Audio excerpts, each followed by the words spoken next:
What's happening, Automotive Panda? Peter Von Panda here. I just bought myself this Black & Decker 6-volt, 12-volt battery charger maintainer. So if you have a car that sits parked for any length of time, maybe it's something that you store in the winter, maybe it's just something you don't drive very frequently, including, can be motorcycles or boats or heck, lawnmowers or appliances like that run on batteries. So this is like a battery tender, and it's a pretty low-end one, but it seemed to get pretty good reviews, so I thought I would check it out and test it. Now, you can spend kind of an unlimited amount of money on battery maintainers, and I get that there are some out there that say that they will kind of maintain or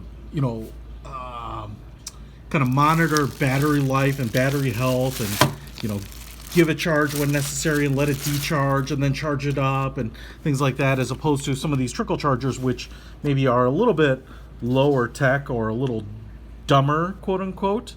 But I think that's all I really need from my perspective. So here's what you get, and I'll say kind of the big advantage of that is, one, Black & Decker, a pretty trusted name in the hardware and electronics industry.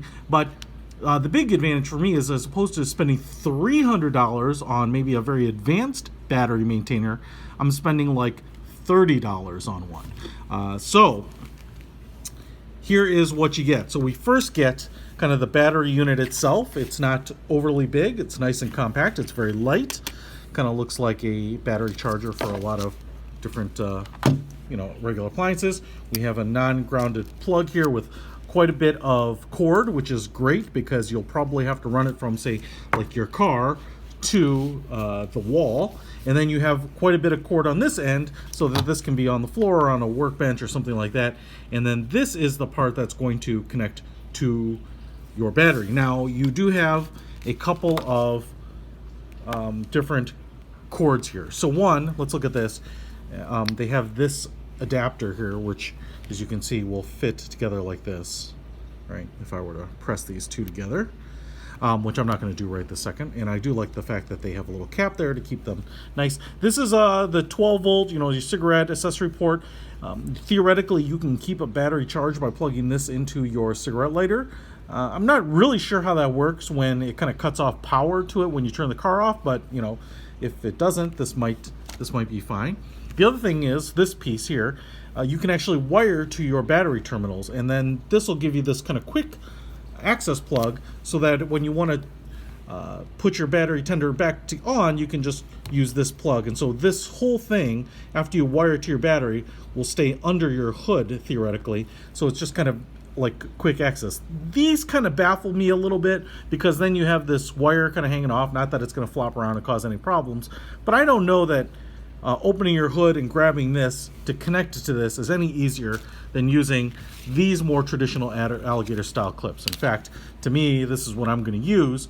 But again, if I'm going to pop over the hood to access my battery, it's just as easy for me, I think, to grab these, clip them onto the battery terminals, and rock and ruin, right? So we do have a positive and a negative or ground here. We have the connector here. I'm going to actually press these two together because this is the one I am going to use. And nice and tight right now, probably. Oh, there we go. Got to use a little muscle to get them together. I should work out a little more, or I should work out at all. And so now we have these two connectors. Now, a couple of tips here is, I think you want to connect these to your battery first, is what I've heard, and then you want to plug this in, and that's because the AI, or the kind of the intelligence here to prevent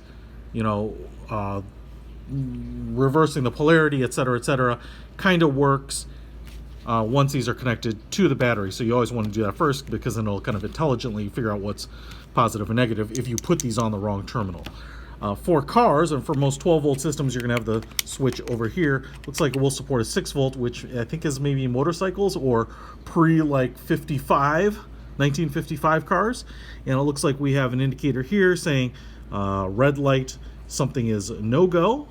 And then we have green lights, as in, it looks like flashing means it's charging, and green means it's fully charged. So let's go ahead and put this on the car and check it out. All right, so here's my battery, and in this kind of traditional setup, I think what we want to do here, according to the instructions, is expose my positive terminal here, and then I want to connect that. You don't want to touch the clamps together ever, basically. Connect that there, and then you want to connect this side. What I've seen a lot of people do is connect it to the battery. The instructions say to ground it to the body, so we're going to do that here on this Prowler. So I'm going to ground it down here, and just plug that in. All right, so now we've got it plugged in and connected, and I think what we're being told here is that we're in good shape. I've got it set up for 12 volts, and it is flashing green, suggesting charging, so pretty happy with that. And as long as it keeps my battery from going dead in, you know, cold, long winters of Chicago, I'll be pretty happy. Again, pretty inexpensive. I'll put a link to this one in the description. Peter Von Panda with my Black & Decker battery maintainer. Out.